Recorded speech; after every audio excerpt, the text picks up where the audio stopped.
World Best Pray for Femi Adebayo, Lateef Adedimeji and Jay Kuti.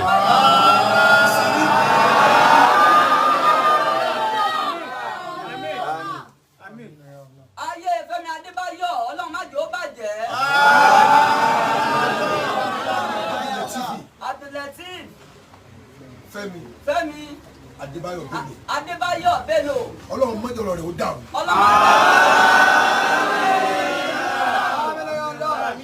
Ó ti ga. Ọlọ́run mọ́jọ wálẹ̀.